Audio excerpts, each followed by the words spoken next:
Hello po. Hello. Good evening po. Sir pa ini? Si, number po niya, no, Ma'am Ashraf. Ano po ini? Yung sa Oli TV po.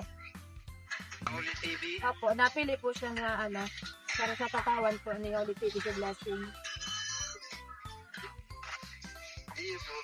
Yan po si Ma'am Ashraf. Dahil man siya makakauron sa imong po, ma'am. Aram man po sa pandangong. Ako na lang po. Agum niya po. Sige po.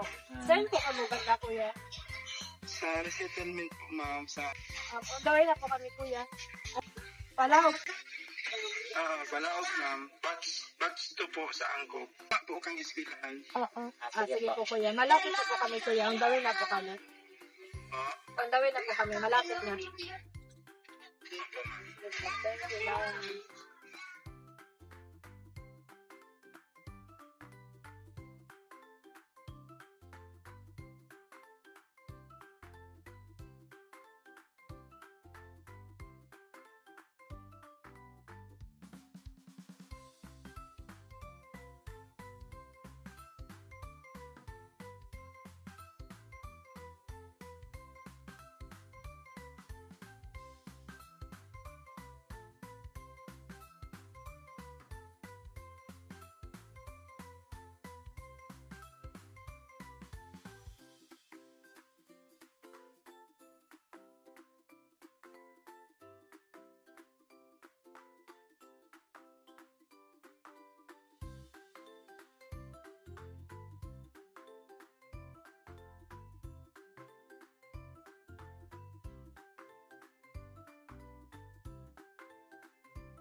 So, hello Alinatics. Nandito tayo ngayon sa Resettlement Angkop.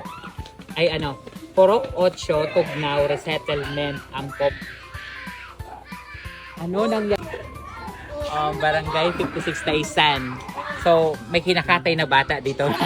So, ayan mga Alinatics, diba? Sabi ko nga sa inyo, kahit gabi na tuloy pa rin ang pamamahagi natin ng blessing. So, nandito na tayo ngayon sa Taisan mga Alinatics. So, ito po yung comment nila mga Kalinatics. So, humingi sila ng pambili daw ng gulong ng tricycle para makakayod na sila. So, yung wish nila mga Kalinatics, magagrant natin for today's video. Kaya tara na mga Kalinatics.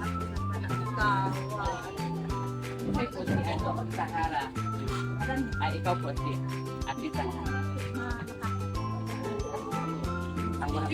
Bida po. Sino po ang tricycle? Anong araw na po yan? Si Kuya Alvin. So, ito mga Kalinatics yung tricycle nila. So, hindi nakakakayod kasi sira. Walang pangbiling gulong. So, una sa lahat, Kuya, ayan, bigas muna. Bigas.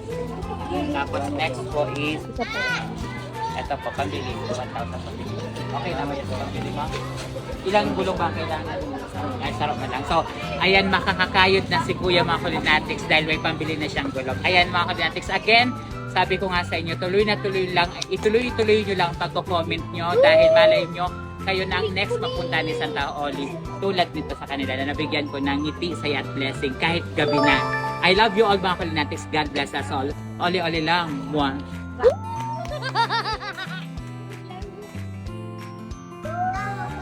Bye-bye ate. Welcome po.